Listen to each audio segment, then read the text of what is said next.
Hello everyone. இந்த வீடியோவில் நான் எப்படி 99 மார்க்ஸ் ஸ்கோர் பண்ணேன் தமிழில் அப்படின்றத பற்றி பார்க்கலாம். பகுதியாக போயிடலாம். முதல் பகுதி அதில் என்ன கேட்பாங்கன்னா 1 மார்க்ஸ் மட்டும்தான் கேட்பாங்க. அந்த 1 மார்க்ஸ் எந்த மாதிரி அமைஞ்சிருக்குன்னா புக் பேக்கே அப்படியே நார்மலாக கேட்டுருவாங்க. ஒரு சில சமயம் நம்ம சென்டம் எடுக்கக்கூடாது அப்படின்னு நினச்சாங்கன்னா அதில் ட்விஸ்ட் பண்ணி கேட்பாங்க. பல உள்தறிகளையே கொஞ்சம் ட்விஸ்ட் பண்ணி கேட்கலாம். அதுக்கப்புறம் பெட்டி செய்தியை நல்லா தெளிவாக படிக்கணும். நுழையும் முன்னையும் நல்லா தெளிவாக படிக்கணும். நெக்ஸ்ட்டு பார்த்திங்கன்னா பகுதி 2 பார்த்திங்கன்னா 2 மார்க்ஸ் மட்டும் இருக்கும். பிரிவு 3 பிரிவாக பிரிச்சிருப்பாங்க. பிரிவு 1லேயும் 2லேயும் பார்த்திங்கன்னா புக் பேக் மட்டும்தான் இருக்கும். அதில் சந்தேகம் இல்லை. அதே மாதிரி ஒரு சில சமயம் இன்டீரியர் கேட்கலாம். போன வருஷம் கேட்டிருந்தானுங்க. ஸோ இன்டீரியரும் நீங்கள் கான்சன்ட்ரேட் பண்ணணும். அந்த இன்டீரியர் 2 மார்க்ஸ் எங்கெங்கெல்லாம் கேட்பாங்கன்னா ஒரு இயர்லையும் ஃபஸ்ட்டு லெசன் இருக்கும் இல்லையா, அந்த லெசன் நல்லா கான்சன்ட்ரேட் பண்ணுங்கள். அதுக்கப்புறம் கிராமர் பார்ட் இருக்கும் இல்லையா, அதையும் கான்சன்ட்ரேட் பண்ணுங்கள். அது பிரிவு 3க்கு ரொம்ப யூஸ்ஃபுல்லாக இருக்கும். பிரிவு 3 full and full grammar parts தான். அந்த கிராமர் பார்ட்ஸ் எங்கெங்கெல்லாம் கேட்பாங்கன்னா இயல் முடிஞ்ச உடனே ஒரு இயலுக்கு பின்னாடியும் மொழி பயிற்சி அந்த மாதிரிலாம் இருக்கும் இல்லையா, அந்த எக்ஸசைஸ் எல்லாம் நீங்கள் கோத்ரூ பண்ணிக்கணும். நெக்ஸ்ட்டு பார்த்திங்கன்னா கிராமர் லெசன்ஸ் இருக்கும் இல்லையா, அந்த கிராமர் லெசன்ஸ்லேயே 2 மார்க் டெஃபினிஷன்ஸோ அந்த மாதிரி கேட்கலாம். எக்ஸாம்பிள்ஸே கூட கேட்கலாம். ஸோ அதுக்கும் நீங்கள் ப்ரிப்பேர் பண்ணிக்கணும். பகுதி 3லேயும் 3 பிரிவாக பிரிச்சிருப்பாங்க. முதல் 2 பகுதி நம்மளுக்கு தெரிஞ்ச மாதிரி புக் பேக்லேருந்து தான் கேட்பாங்க. அதாவது பிரிவு புக் பேக்லேருந்து தான் கேட்பாங்க. அதில் சந்தேகம் இல்லை. இன்டீரியர் கேட்கலாம். இன்டீரியர் உங்களுக்கு ஓரளவுக்கு தெரிஞ்சாலே நீங்கள் எழுதுகிற மாதிரி இருக்கும். லைக் இப்போது அந்த விஷயத்தை பற்றி தெரிஞ்சிடுச்சுன்னா நீங்கள் ஓனாக கூட எழுதலாம். அதுக்கு நீங்கள் என்ன பண்ணணுன்னா நிறையா டைட்டில்ஸ் கொடுக்கணும். இப்போ 2 மார்க் மாதிரியே 4 மார்க் எழுதினீங்கன்னா 4 மார்க்குக்கு ஃபுல் மார்க் கொடுக்க மாட்டாங்க. நிறைய பேர்த்துக்கு மார்க் போகிறதும் 4 மார்க்ஸ் தான். ஸோ 4 மார்க்ஸ்லேயும் நீங்கள் டைட்டில் கொடுக்கணும். டைட்டில் கொடுத்தா தான் அவங்க ஃபுல் மார்க்ஸ் கரெக்ஷன் பண்ணுறவங்களுக்கு ஈஸியாக புரியும். இதை தான் அவங்க சொல்ல வராங்க ஷார்ட்டாக அப்படின்னு சொல்லிட்டு அந்த டைட்டிலை வச்சு அவங்கவுங்கள என்ன பண்ணுவாங்க, ஜட்ஜ் பண்ணி மார்க் போட்டுருவாங்க. ஸோ டைட்டில்ஸ் கொடுக்கறதுக்கு முயற்சி பண்ணுங்கள். பிரிவு 3 அதில் பார்த்திங்கன்னா கிராமர் தான். 4 மார்க் கிராமர்ஸ் இருக்கும். அது எப்படின்னா அதில் என்னென்னலாம் கேட்பாங்கன்னா அணி, அதுக்கப்புறம் திணை, துறை, வாழ்க்கை நிகழ்வு. சில சமயம் இது கூட கேட்கலாம். அதாவது டிரான்ஸ்லேட் பண்ண சொல்லி கூட கேட்கலாம். அதுக்கும் நீங்கள் என்ன பண்ணணுன்னா கிராமர் எக்ஸசைஸ் இருக்கு இல்லையா, அதை நீங்கள் கான்சன்ட்ரேட் பண்ணணும். லைக் அணி, திணை, துறை, இதுக்குமே வாழ்க்கை நிகழ்வு இதுக்குமே பார்த்திங்கன்னா நீங்கள் அப்படியே கைடில் இருக்க மாதிரி எழுதினீங்கன்னா கண்டிப்பாக ஃபுல் மார்க்ஸ் கொடுக்க மாட்டாங்க. அதுக்கும் ஒரு ஃபார்மேட் இருக்குது.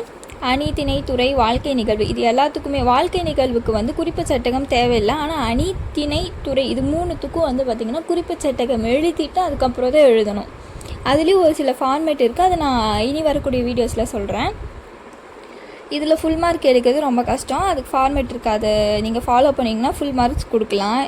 நெக்ஸ்ட்டு பார்த்திங்கன்னா பகுதி 4 பார்த்திங்கன்னா 6 மார்க் கொஷின்ஸ் கேட்பாங்க. தட் இஸ் நெடுவினா கேட்பாங்க. இந்த நெடுவினால் என்ன பண்ணுவாங்கன்னா சில சமயம் திருக்குறள்லேருந்து கேட்பாங்க. அதே மாதிரி ஓனாவும் கேட்பாங்க.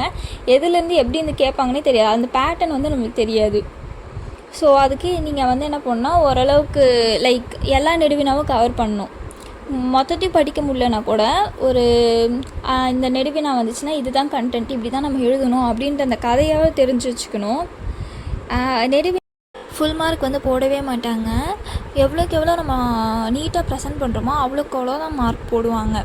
ரொம்ப நீட்டாக இருக்கணும் ப்ரெசென்ட் பண்ணுறது. அது மட்டும் இல்லாமல் இதுக்குன்னு ஒரு ஃபார்மேட் இருக்குது. அந்த மாதிரி எழுதுனா ஃபுல் மார்க் கொடுக்குவாங்க.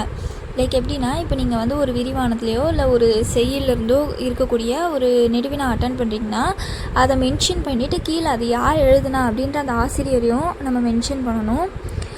நெக்ஸ்ட்டு ஸ்டெப் பார்த்திங்கன்னா குறிப்பு சட்டகம் இல்லைனா அறிமுக சட்டகம், 2த்தில் ஏதாவது எழுதணும். 2மே ஒன்று தான்.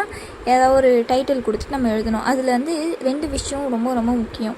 என்னென்னு பார்த்திங்கன்னா முன்னுரையும் முடியுரையும். முன்னுரை முதல்ல எழுதணும், முடிவுரை கடைசி எழுதணும். இந்த 2த்துக்கும் நடுவில் ஒரு 5-6 சப் ஹெட்டிங்ஸ் கொடுக்கணும். நிறைய இப்போ செய்யுள்லேருந்து இருக்கக்கூடிய நீங்கள் நெடுவினா எழுதுறீங்கன்னா அந்த செய்யுளில் இருக்கக்கூடிய வரிகளை நீங்கள் கொஞ்சம் மேற்கோள் காட்டணும். இந்த மாதிரி நிறைய விஷயத்த மேற்கோள் காட்டினா தான் நல்ல மார்க் கொடுப்பாங்க. இப்போ விரிவானத்துக்கு பொறுத்த வரைக்கும் அதுக்கு நீங்கள் ரொம்ப நிறையா எலாபரேட் பண்ணி எழுதுகிற மாதிரி இருக்கும். லைக் முன்னுரை, அதுக்கடுத்து நூலாசிரியர் பற்றி கொஞ்சம் எழுதணும். நூலாசிரியருக்கு அடுத்து கதை கரு, அதாவது இதுதான் இந்த விரிவானத்தோட கதை அப்படின்னு சொல்லிட்டு ஒரு 2 லைன்லையும் 3 லைன்லையும் ஒரு ஷார்ட்டாக இதுதான் இது அப்படின்னு சொல்லி நம்ம கொடுத்துடணும். அதுக்கப்புறம் ஒரு 5-6 சப் ஹெட்டிங்ஸு, கடைசியாக முடியுரை. விரிவானத்துக்கு மட்டும் என்ன பண்ணணுன்னா விதி இல்லைனா வந்து நீதி அப்படின்னு சொல்லிட்டு ஒரு பழமொழி எழுதிடணும், அவ்வளோதான். கடைசியாக வந்து பார்த்திங்கன்னா பகுதி 5 இதுலேயும் நிறைய பேர் வந்து மிஸ்டேக் பண்ணுவாங்க. இதில் வந்து மெமரி தான் கேட்பாங்க, செய்யுள்னும் பாடல் மாதிரி கேட்பாங்க, கடைசியாக வந்து திருக்குறள் கேட்பாங்க. இதுலேயும் நம்ம மேஜராக பண்ணக்கூடிய விஷயம் வந்து பார்த்திங்கன்னா செய்யுள்னா பாடல் கேட்டிருந்தாங்கன்னா முதல்ல அந்த பாடல்னு போட்டு அது எந்த செய்யுளோ இல்லை எந்த பாடலோ அது பேர் எழுதணும். இப்போ வந்து எப்படி சொல்கிறேன்னா தண்டி அலங்கார பாடல் கேட்டிருக்காங்கன்னா பாடல்னு போட்டு தண்டி அலங்காரம் போட்டுட்டு கீழே வந்து ஆசிரியர் ஒரு பாக்ஸ் போட்டு ஆசிரியர் யார் தண்டி இல்லையா, ஸோ அதை மென்ஷன் பண்ணிவிட்டு பாடல் எழுதிட்டு கீழே மறுபடியும் இதை வந்து தண்டி எழுதியிருக்காரு அப்படின்ட்டு எழுதிடணும். கடைசியாக வந்து பாவகையும் எழுதணும். இப்படி எழுதினா தான் ஃபுல் மார்க் கொடுப்பாங்க, இல்லைனா அதுலேயும் மார்க் போகிறதுக்கு சான்சஸ் இருக்குது கேர்லெஸ் மிஸ்டேக்ஸ்னால. நெக்ஸ்ட்டு திருக்குறள் வந்து பார்த்திங்கன்னா திருவள்ளுவர் எழுதினார், அந்த ஆசிரியர் பேரும் எழுதணும். அப்போ தான் நம்மளுக்கு ஃபுல் மார்க்ஸ் கிடைக்கும், நீட் ப்ரெசன்டேஷனும் கிடைக்கும். ஸோ இதெல்லாம் தான் tips and tricks. First and foremost இங்கே வந்து பார்த்திங்கன்னா தமிழ் எக்ஸாம் பொறுத்த வரைக்கும் ப்ரெசன்டேஷன் தான். அதுதான் நீட்டாக இருந்துச்சுன்னா நல்ல மார்க் ஸ்கோர் பண்ணலாம். இல்லை ரொம்ப கன்றாவே எழுதியிருந்தோன்னா கம்மியாக தான் மார்க் வரும் கண்டிப்பாக. அதுவும் இல்லாமல் டீச்சர்ஸ் வந்து நிறைய எக்ஸ்பெக்ட் பண்ண ஆரம்பிச்சிட்டாங்க இப்போ. ஸோ நம்ம அவங்களுக்கு எக்ஸ்பெக்ட் பண்ணுற மாதிரி நம்ம கொடுத்தா தான் ப்ரெசன்டேஷன் ரொம்ப இப்போ நான் சொன்னதில் 1 மார்க் 2 மார்க் 4 மார்க்ஸ்லலாம் வந்து இன்டீரியர் கொஷின்ஸ் எல்லாம் கேட்பாங்க அப்படின்ட்டு. ஸோ அதுக்கு வந்து நம்ம யூஸ் பண்ணுற கைட் தான் மேஜர் ரோல் வந்து ப்ளே பண்ணுது. புக்கையும் நீங்கள் ஃபுல்லாக படிக்கணும், அதேமாதிரி கைடையும் கொஞ்சம் கான்சென்ட்ரேட் பண்ணணும். லைக் நம்ம வந்து ஒரு லெசன் முடிஞ்ச உடனே எக்ஸ்ட்ரா கொஷின்ஸ்லாம் இருக்கும் இல்லையா, அதெல்லாம் கூட நீங்கள் சும்மா ஃப்ரீ டைமில் உட்காந்து பார்க்கலாம். அப்படி பார்த்தாலும் நம்ம மார்க்ஸ் வந்து இன்க்ரீஸ் ஆகும். அவ்வளோதான், நம்ம வீடியோவோட எண்டுக்கு வந்துட்டோம். இது உங்களுக்கு யூஸ்ஃபுல்லாக இருக்கும்னு நான் நினைக்கிறேன். ஸோ எதாவது டவுட்ஸ் இருந்ததுனாலும் நீங்கள் வந்து கமெண்ட் செக்ஷனில் கேட்கலாம். அதுக்கப்புறம் என்ன கைடு யூஸ் பண்ணேன், அணி திணை துறை வாழ்க்கை நிகழ்வு எப்படி எழுதணும், 4 மார்க்ஸ் வந்து எப்படி எல்லாம் ப்ரெசென்ட் பண்ணணும், அதே மாதிரி நெடுவினா எப்படி எழுதணும், இன்னும் கூட டீட்டெயிலாக நான் வந்து நெக்ஸ்ட் வரக்கூடிய வீடியோஸில் நான் அப்லோட் பண்ண ட்ரை பண்ணுறேன். தேங்க்ஸ் ஃபார் வாட்சிங். இது உங்களுக்கு யூஸ்ஃபுல்லாக இருக்கும்னு நினைக்கிறேன். தேங்க்யூ.